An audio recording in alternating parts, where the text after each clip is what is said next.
The commander-in-chief of Ukraine's armed forces, Oleksandr Syrsky, has confirmed that the Russian military has already begun its offensive in the Sumy and Kharkiv regions, something President Volodymyr Zelensky had earlier warned about. Speaking in an interview with LB.UA, Syrsky stated, "The president is absolutely right. This offensive has, in fact, already started." According to Syrsky, Ukrainian forces have observed nearly double the number of enemy attacks across several strategic fronts in the past week alone. In reference to Zelensky's earlier remarks to Le Figaro, Syrsky explained that Russia's overall objectives remain unchanged.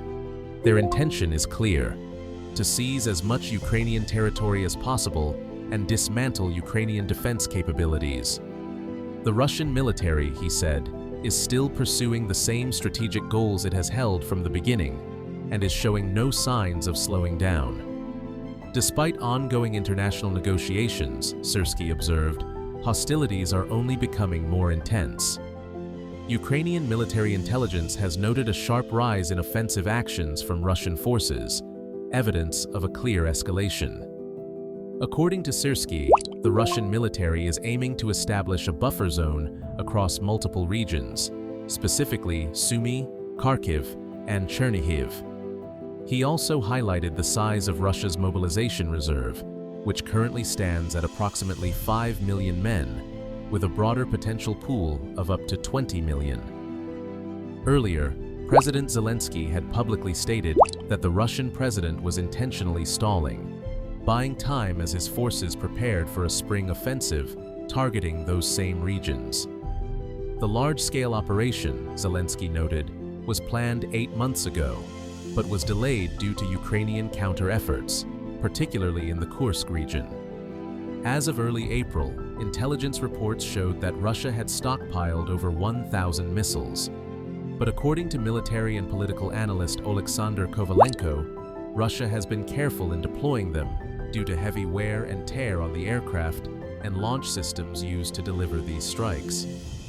Kovalenko reported that current Russian missile production includes 50 to 60 units of Kh-101/555, 30 to 45 units of 3 M14 caliber, 13 of the 9 M723 Iskander, 15 to 30 of the 9 M728 Iskander K, and only 4 to 5 units of the Kh-47M2 Kinjal per month.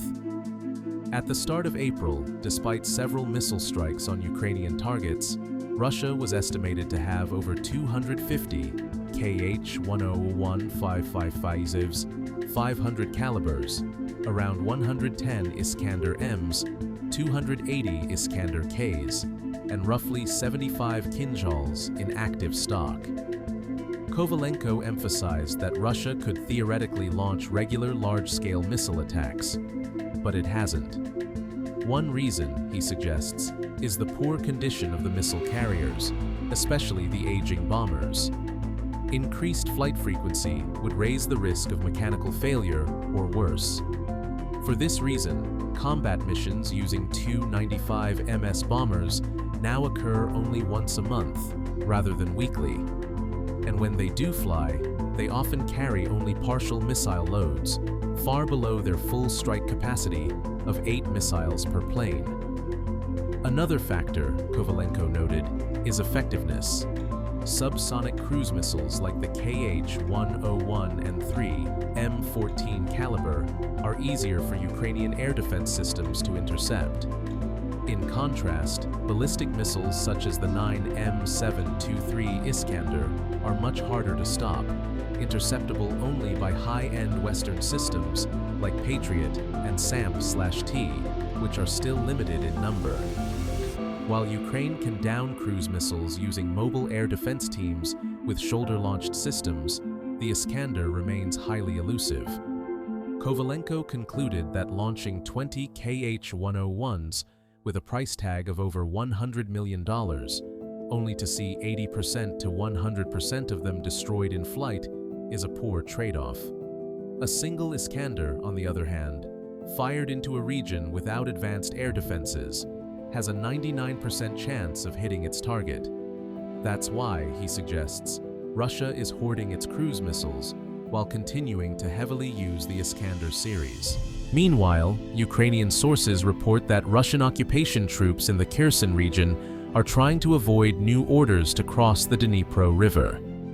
According to the ATESH resistance movement, Russian command has already instructed its units to prepare boats and transport equipment for another crossing attempt. But troops haven't forgotten what happened before.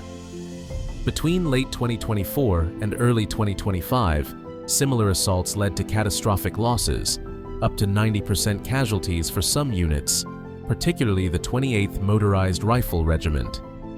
With the situation largely unchanged, soldiers reportedly see these new orders as suicide missions. Many are said to be sabotaging their own boats and equipment to avoid being deployed. Russian forces have repeatedly attempted to cross the Dnipro River to establish a foothold on the western bank and stage further advances. However, these missions have often ended in mass casualties, especially during training exercises. Soldiers, packed into boats wearing full gear, are driven at high speed along the river. Many fall out and drown, and commanders often make no effort to rescue them. Following these failed crossings, small groups of 2 or 3 soldiers are sent to storm the islands with little or no support.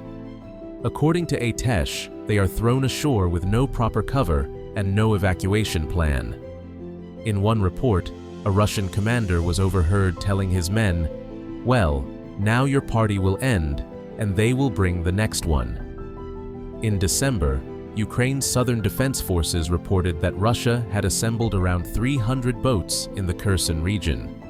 Ukrainian commanders said these attempts to gain a presence on the islands occur daily, but rarely succeed. According to defense spokesperson Vladislav Voloshin, Russia lacks the logistics needed for a real offensive.